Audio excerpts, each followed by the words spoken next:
अगर जल भी पान कर रहे हो, नाम जप करते हुए करो, तुम्हारी बुद्धि को शुद्ध करेगा। एक एक कवल भोजन पा रहे हो, राधा राधा राधा, वो आध्यात्मिक बल प्रकट करेगा, विचार पवित्र करेगा, आचरण शुद्ध करेगा। नाम लेकर के बैठिए, नाम लेकर के चलिए, नाम लेकर के सोइए। जब लग श्वास है तब तक नाम जप करो। देखो, हरि नाम जैसा, भगवान नाम जैसा कोई मित्र नहीं है, ऐसा बड़े बड़े संतों ने अनुभव किया है। क्यों नाम जप नहीं हो पा रहा?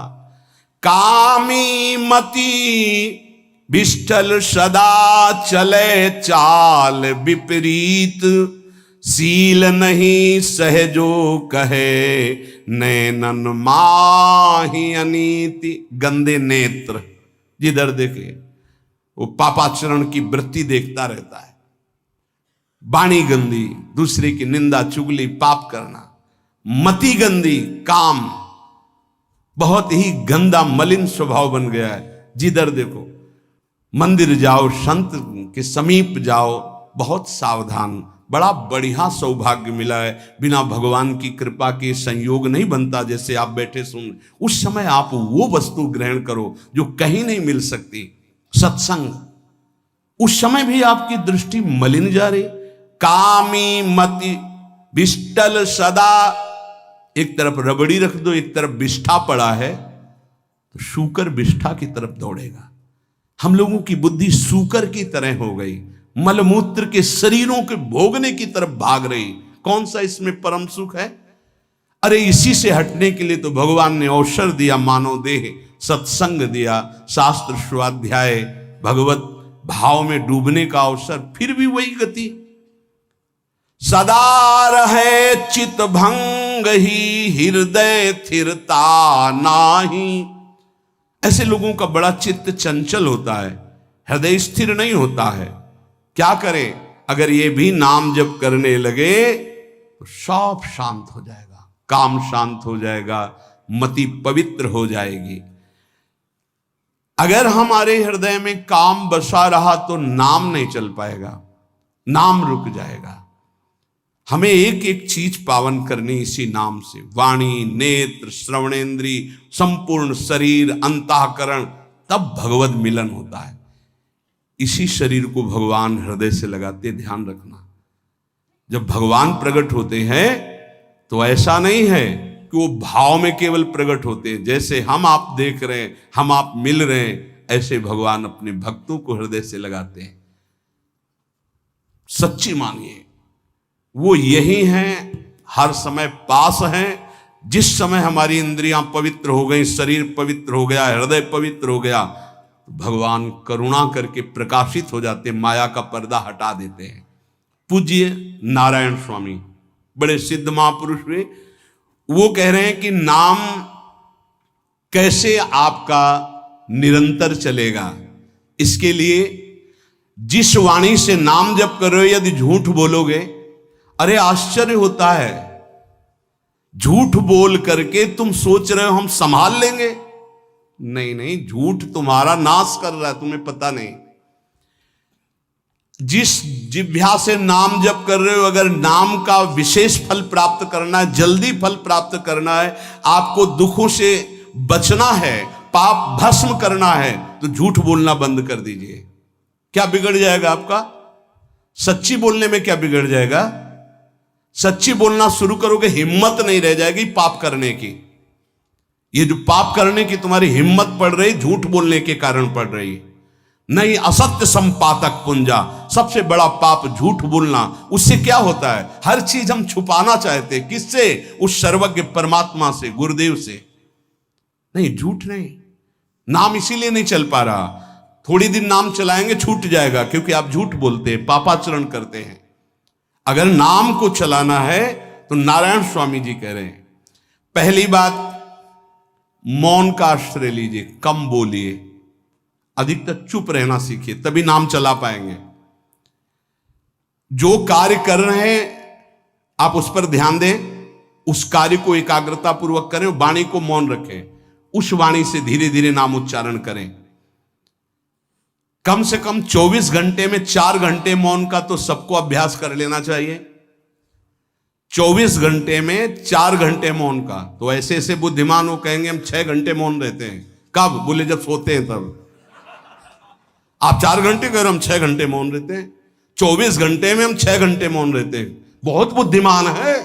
बोले आप 4 घंटे कहते हो, हम 6 घंटे मौन रहते हैं। तो कब आप मौन रहते हैं? बोले जब सोते हैं तो 6 घंटे सोते हैं, मौन ही रहते हैं उस समय। मौन जागृत की कह रहा हूं, 4 घंटे का। नारायण स्वामी के बहुत बड़े महापुरुष हुए। तुम 4 घंटे मौन का अभ्यास करो, ऐसा निकालो 2 घंटे, 2 घंटे करके 24 घंटे में 4 घंटे मौन। उस समय हम किसी से बात नहीं करेंगे, नाम जप करेंगे। कार्य करो, कार्य करने के लिए मना नहीं कर रहे हैं। कम बोलो। आजकल लोग अपनी जीवनी शक्ति को बोलने के द्वारा बहुत नष्ट कर रहे हैं। व्यर्थ की बातें करते रहते हैं। 4 आदमी चल रहे हो, आप पीछे चलिएगा, सुनते, बेमतलब की बातें। नाम जप नहीं होगा, वो डिलीट नहीं होंगी, वैसे ही बनी रहेंगी। अगले जन्म के लिए तैयार हो रहा है। इसलिए नाम यदि सिद्ध करना है, नाम का फल लेना है, नाम का आनंद लेना है, तो वृथा भाषण बंद करो, बेकार की बात बंद करो। जितना कम बोलने से काम चल जाए उतना। सामने वाले को बोलने दीजिए, आप बीच में नाम चल रहा है जी, नाम चल रहा है। जब कोई आवश्यक बात हुई, पवित्र शब्द बोल दिया, नहीं चुपचाप सुनो। उसको लग रहा है कि आप संभाषण करो, मान लो रिश्तेदार है, नातेदार है, मित्र। अब आप व्यवहार में हैं, आप सीधे ये तो नहीं कह सकते हमसे बात मत करो, नहीं, हाँ बात कीजिए, लेकिन आप कम बोलिए, उसको बोलने दीजिए, आप नाम जप कीजिए। जरूरत भर बात कीजिए। बात में भगवान की चर्चा हो तो कोई बात नहीं, अगर प्रपंच की चर्चा है तो बचने की कोशिश कीजिए। अपने संबंधियों, अपने दोस्तों, अपने व्यवहारियों से व्यवहार, दोस्ती, संबंध शिथिल कीजिए, तभी नाम में प्रीति होगी। अगर ये कि अब हमारे दोस्त आ गए हैं तो फिर वो दोस्त छूट जाएगा नाम, अब बातें शुरू हो गई प्रपंच की। धन्य है ऐसी बुद्धि जो प्रियजनों से भी संभाषण केवल भगवत वाक्यों का, अन्यथा नहीं। इसीलिए इस मार्ग को वर्ण करना बहुत कठिन है। एक ऐसा तुम्हारा निवास स्थान होना चाहिए अलग, जिसमें अपने रिश्तेदार, नातेदार, व्यवहारियों का प्रवेश ना हो। आपकी शैया अलग होनी चाहिए। अगर नाम जापक नाम सिद्ध करना चाहता है, नाम का फल लेना चाहता है, नाम निरंतर चलाना चाहता है, तो जिस आसन पर आप बैठते हैं उसी में प्रपंची, विषयी, संसारिक वृत्ति वाले बैठेंगे तो भजन की वृत्ति नहीं बन पाएगी। एक ऐसा, वैसे होते हैं घरों में बैठने वालों का अलग, लेकिन साधन कक्ष अलग होना चाहिए अपना। किसी का यदि प्रवेश ना हो तो आप देखेंगे कि आपके साधन के परमाणु आपको वहां बैठते ही तत्काल विक्षेप रहित करके भजन में लगा देंगे। अगर घर में ऐसा कुछ ना हो तो एक आसन अपना अकेला रखिए, जिस पर आप शयन करें वो आसन केवल आपका ही होना चाहिए। अगर वो सार्वजनिक बैठने के लिए ही है, ऐसी व्यवस्था नहीं, तो आसन समेट कर अपना अलग रख दीजिए और दूसरे आसनों पर बैठा लिए। फिर वो आसन हटाकर जब आप शयन करें तो आपका आसन होना चाहिए। इसका बहुत बड़ा प्रभाव पड़ेगा। कोई भी ऐसा दृश्य या पुस्तक ना पढ़ें जो वासनात्मक हो और प्रभु के नाम से आपको विमुख कर दे। अखबार आदि, समाचार आदि, ये हमारे चिंतन को नष्ट करते हैं। अगर नाम जप करना है, निरंतर नाम स्मृति बैठालनी है, एक घटना कई मिनट तक विक्षेप देती है। ऐसा हुआ, कैसे लोग हैं। अब उसमें तो समाचार ही हो रहे हैं, सैकड़ों बातें हो रही, पेपर है तो सैकड़ों बातें लिखी हैं, क्या क्या, अब वो सब दिमाग में भर गई। इतना व्यसन है किसी किसी को पेपर पढ़ने का, समाचार पत्र पढ़ने का, कि सुबह होते ही वो विरह में रहते हैं कि पेपर आ जाएगा। आया नहीं, और मिला तो ऐसी एकाग्रता से पढ़ते हैं जैसे वेदांत चिंतन करने वाला वेदांत चिंतन। चश्मा लगा, चाय रखी, ठंडी हो रही, उससे मतलब बीच बीच में चाय और चश्मा से और पूरे दिमाग में वही। अब क्या करेगा, जो पढ़ा है उसका चिंतन बनेगा, वही बोला जाएगा। अब जहां चार मिले तो तुम्हें पता है, उत्तर प्रदेश में ये हुआ, मध्य प्रदेश में ये हुआ, चर्चा दिमाग। नाम जापक पूज्य श्री नारायण स्वामी कह रहे हैं, अखबार पढ़ना, दुनिया भर के प्रपंच की जिसमें बातें हैं, ऐसे समाचार, ऐसे टेलीविजन देखना, ये तुम्हारे हृदय में नाम नहीं चलने देंगे, तुम्हारी स्फुरणा को गंदी कर देंगे, बेकार का वक्त खराब होगा। इसलिए अगर आपको पढ़ना ही है तो धार्मिक ग्रंथों को पढ़िए, अपने इष्ट संबंधी ग्रंथों को पढ़िए नाम जपने के लिए। किसी को कभी वचन न दें। पांचवा, बहुत बहुत पॉइंट की बात करें, यदि आपने किसी को वचन दे दिया और पूरा नहीं किया तो भजन का फल वहां जाएगा, ध्यान रखना। यही हमसे सब त्रुटियां होती रहती है अपने लोगों से। जाओ आज से बाद वचन दे दिया, हम ऐसा नहीं करेंगे, नहीं करेंगे चाहे मर जाएं। और अपने लोग ऐसे फिसड्डी हैं कि शाम के वचन देते हैं और सुबह फिसल जाते हैं, 2-4 दिन बोलते बहुत चला, फिर फिसल जाते हैं। बोले कसम से आज से ऐसा नहीं करेंगे। तो आप इसको खिलवाड़ न समझें, आपके सुकृत नष्ट हो रहे हैं, वासना आपके सुकृतों को नष्ट कर रही। दूसरा, जैसे आपने किसी से कहा कि मैं शाम के 5 बजे आ जाऊंगा, तो 5 बजने में 5 मिनट कम होने पर आपको पहुंच जाना चाहिए, 5 मिनट ओवर होने पर नहीं, उसके पहले ही आपको ऊपर। यह संतों के जीवन में देखा गया है। समय का बहुत बड़ा जीवन में अस्तित्व है। अगर आप किसी को समय दें, फिर उसमें प्रमाद स्थिति नहीं होनी चाहिए। 5 मिनट पहले पहुंचिए। समय दिया है किसी को तो 5 मिनट पहले, उसको इंतजार ना करना पड़े। रात को सोते समय नाम जापक उपासक विचार करें, मेरा नाम किन किन कार्यों में छूटा, मेरे से कौन कौन सा पाप हुआ, मैंने कौन सी आज गलती की जो नहीं करना चाहिए, और उसे डायरी में नोट करें। नारायण स्वामी कह रहे हैं दूसरे दिन सावधानी पूर्वक वो गलतियां ना होने पावे जो हमने आज की। जब उपासक सत्य बोलना स्वीकार करता है तो उसके हृदय में डर जागृत हो जाता है। ध्यान रखना, डर ये माया के द्वारा प्रेरित है। अगर व्यापार में सत्य बोलेंगे तो पैसा अधिक नहीं आएगा, अगर हम सत्य बोल दिए तो डांट लगेगी, अगर हम सत्य बोल दिए तो सब लोग जान जाएंगे मैं ऐसा गंदा हूं। सच्ची मानिए, सत्य बोलने का नियम ले लीजिए, आप निष्पाप हो जाएंगे, आप महात्मा बन जाएंगे अंदर से, कोई भी पापाचरण आपके जीवन में नहीं रह जाएगा। भगवान का नाम सत्य है, उस नाम को चलाने के लिए झूठ बोलने वाला नाम को कैसे चला सकता है। सत्य बोलने से यदि तुम्हारा नुकसान हो रहा है तो तुम सह जाइएगा। नारायण स्वामी कह रहे हैं उससे बड़ा लाभ आपको श्री भगवान प्रदान करेंगे। आप सत्य बोलिए।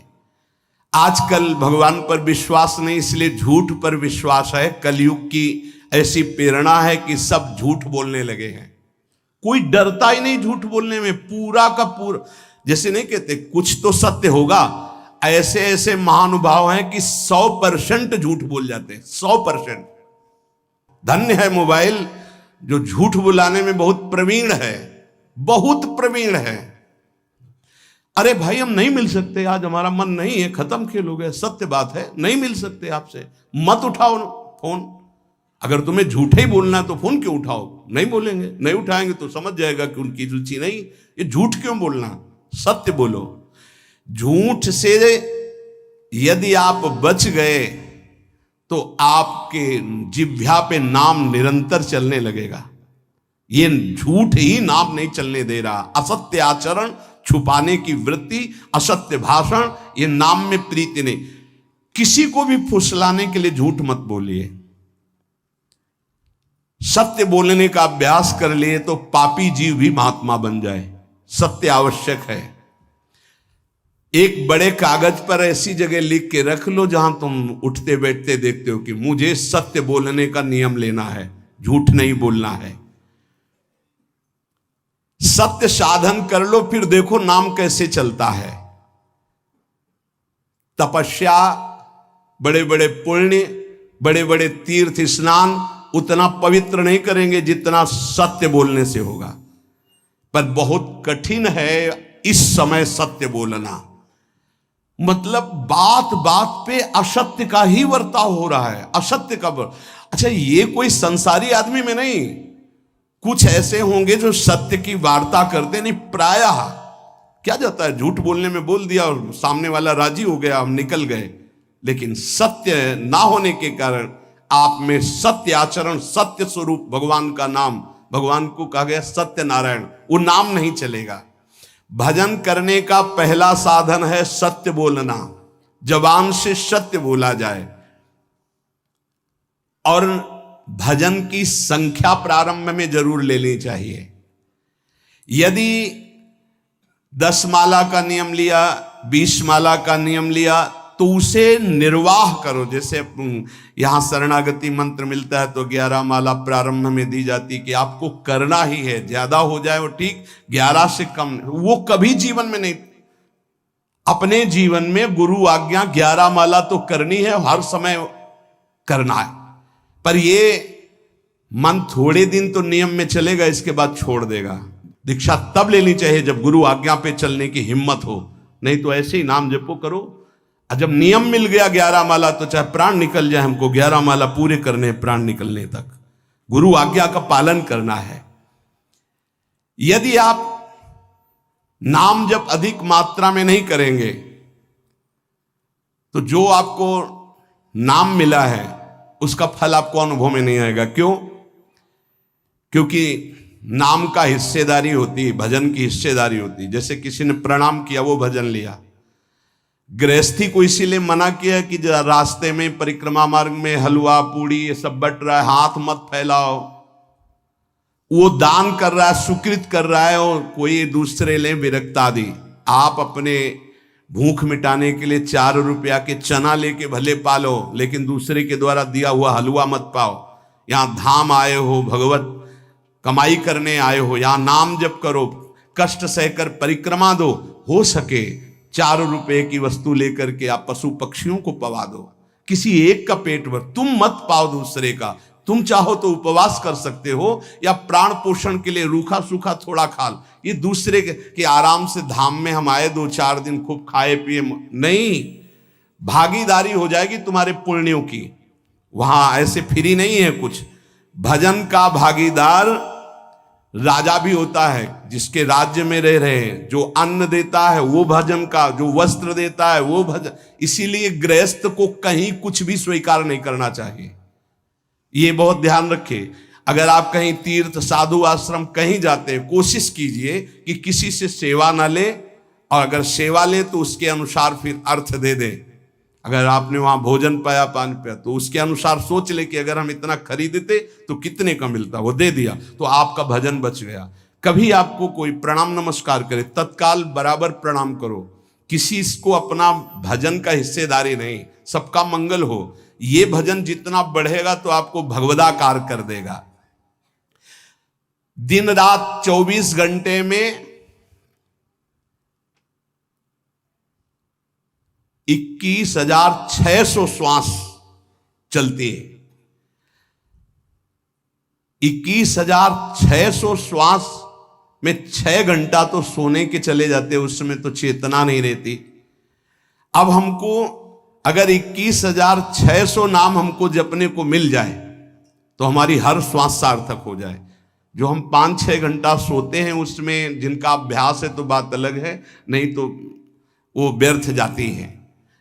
तो हमें एक श्वास में कई नाम जपने का अभ्यास करना चाहिए, जिससे 200 माला फेरने पर ये 21,600 श्वासों की गणना पूरी होती है।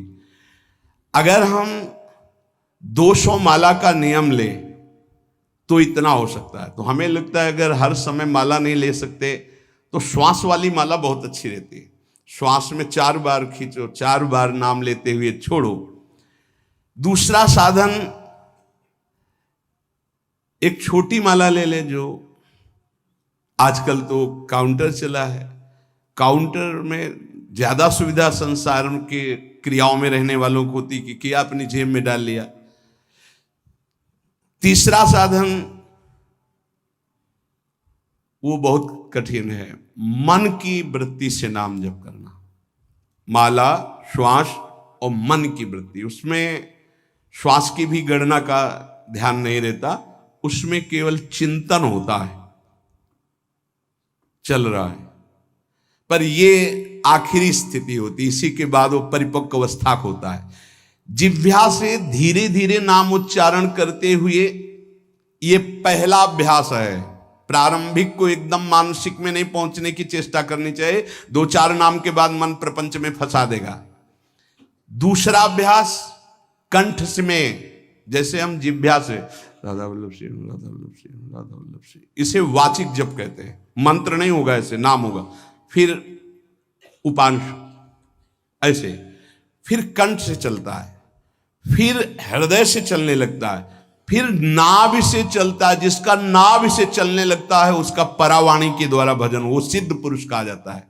4 वाणी, परा, पश्यंती, मध्यमा, वैखरी। वैखरी जो बोल रहे हैं, जो कंठ से, फिर हृदय से पश्यंती, परा नाभि से, मूलाधार केंद्र से लेकर के संपूर्ण ब्रह्मांड में इसमें नाम गूंज रहा है, वो सिद्ध पुरुष का होता है। पहला अभ्यास जिह्वा हिला करके शुरू करे, राधा राधा राधा राधा। फिर कंठ से, कभी हमारे सदगुरुदेव भगवान को देखना, अगर कोई आ गया और बातचीत का हुआ तो यहां से तत्काल चलता दिखाई देता है ना, कंठ ऐसे ऐसे हिलने लगता है कंठ। अगर शांत बैठे तो फिर नहीं दिखाई दे, अगर कोई है आसपास तो इतनी तीव्रता लगन होती कि कहीं छूट ना जाए नाम। कंठ से विशिष्ट अभ्यासी का, फिर हृदय से परिपक्व अभ्यासी का, और नाभि से सिद्ध महापुरुष का, परावाणी से चलता है। अगर 1 वर्ष तक जिह्वा से अभ्यास किया जाए, ये मैंने किया है, नारायण स्वामी कहते हैं, तो दूसरे वर्ष में कंठ से प्रारंभ हो जाता है। 2 वर्ष कंठ से चले तो अगला हृदय से प्रारंभ हो जाता है, और हृदय से 3 वर्ष चले तो फिर नाभि से 7 वर्ष में नाम सिद्ध हो जाएगा। अगर नियम पूर्वक झूठ ना बोले, सत्य आचरण करे, ऐसे नाम जप करे। हम ये कहते हैं कि चलो थोड़ा धीमे ही सही, पर 12 वर्ष में तो आपको सिद्ध हो जाना चाहिए। 12 वर्ष, यहां बोले 30 वर्ष के, 50 वर्ष हो गए साधन करते हो, ज्यों कहते हो कोई परिवर्तन नहीं। इसका मतलब अंदर से नाम नहीं चलाया जा रहा, नाम में रुचि नहीं। 12 वर्ष में तो भगवत साक्षात्कार करके जागृत स्वप्न सुषुप्ति अवस्था पर विजय प्राप्त कर लेता है साधक। ऐसा ही स्वामी जी ने किया। नारायण नारायण नारायण नारायण नारायण, ऐसी सिद्धावस्था हो गई थी। एक टाट की लंगोटी, एक रस्सी कमर में, बस। बड़े ही उच्च कोट और बहुत बड़े अरब खरबपति घर के बालक थे। सारी सिद्धियां उसके पैरों में लौटने लगती हैं, जिसका नाभि से भजन प्रारंभ हो जाता है, परावाणी से। अजपा जाप उसे ही कहते हैं जो नाभि से होता है। अजपा जाप करने वाले उपासक में जो अजपा जाप करने की चाह रखते हैं, पहला भोजन पर ध्यान दे। सात्विक भोजन, पवित्र भोजन। भाई नाम का स्वाद नहीं मिला तो कुछ लोग जो है बहुत प्रसन्न होते हैं जब सांसारिक पदार्थ आता है। बड़ी कृपा श्री ठाकुर जी की रही है कि इस विषय पर जो है बहुत परिपक्व किया है। रोटी नहीं मिली, ये रबड़ी रसगुल्ला की तो बात जाने दो। गंगा का किनारा, गांव में जाना नहीं, जो आकाश वृत्ति से वो आ जाए वही। आप लोगों को तो रोटी तो मिल रही है। पहला नाम सिद्ध करने के लिए भोजन सात्विक और थोड़ा, अगर एक समय पाके निर्वाह कर लो तो अच्छा, नहीं तो 2 समय। 3 समय पाने का तो अधिकार ही नहीं साधक को। भगवान की बड़ी कृपा है, जब भूख थी तब था नहीं, और जब है तो भोजन नहीं पा सकते। वो बड़ा लीला बिहारी है।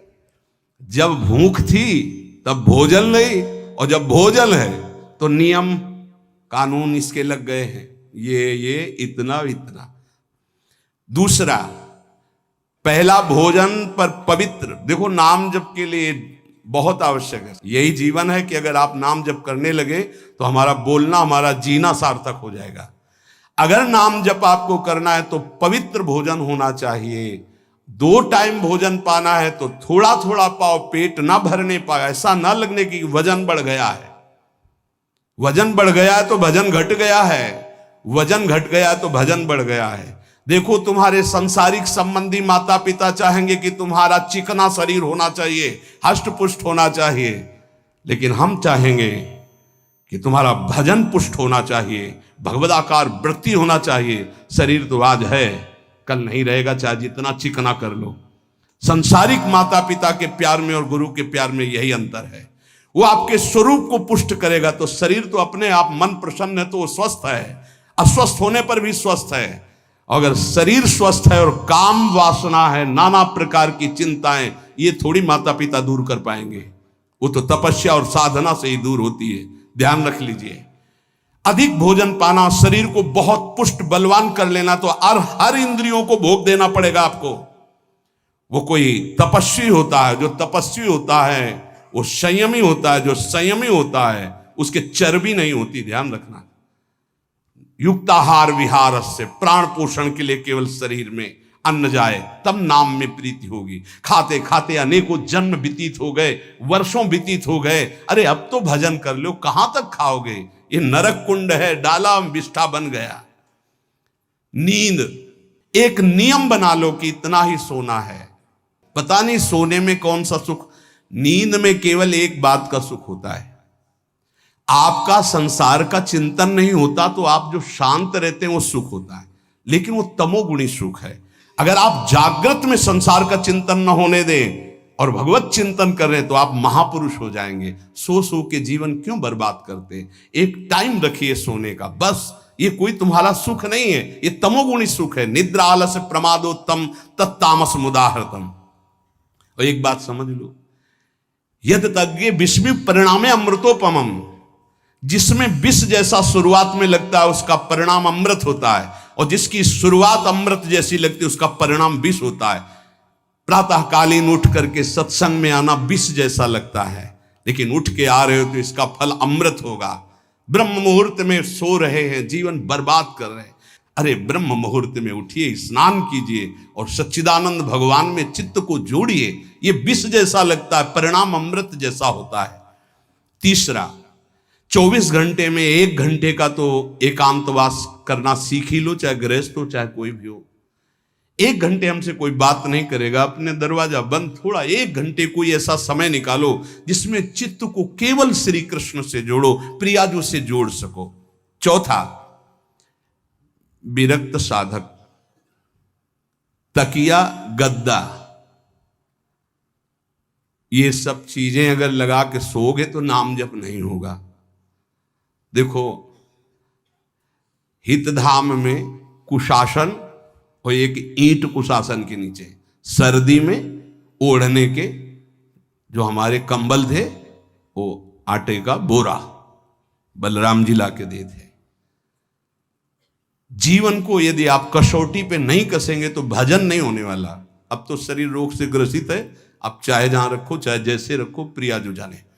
जब तक हमें भगवदाकार वृत्ति ना हो जाए तब तक विषयों को स्वीकार नहीं। ऐसे हैं साधक, बड़ा सुख मिलता है। एक ऐसे पड़ा हुआ है आसन, उनके कमरे में जाके देखिए, केवल आसन ही है। कितने ऐसे साधक राधा कीलकुंज में रहते जिनकी चटाई केवल है, न तकिया है, न गद्दा है, न कोई। उसी चटाई को ऐसे खड़ा कर दिया, बिछा लिया, बस उसी में पड़े, भोजन मिला पा लिया, ऐसे रह रहे हैं। कमरे में देखो जाके तो ऐसा लगेगा कि इसमें कोई रहता ही नहीं, कुछ है ही नहीं, केवल चटाई है। तकिया गद्दा विशेष विलासिता की वस्तुएं तो नाम जप नहीं होने वाला, ध्यान रखना। जहां पड़े आराम से नींद आ जाएगी, सो जाएंगे, और जब तो नींद उतनी आएगी जितनी आवश्यकता है। भजन का खजाना तिजोरी में रखें, कभी किसी से बताएं नहीं कि आपका भजन कितने माला कितना होता है। पूज्य नारायण स्वामी जी कह रहे हैं,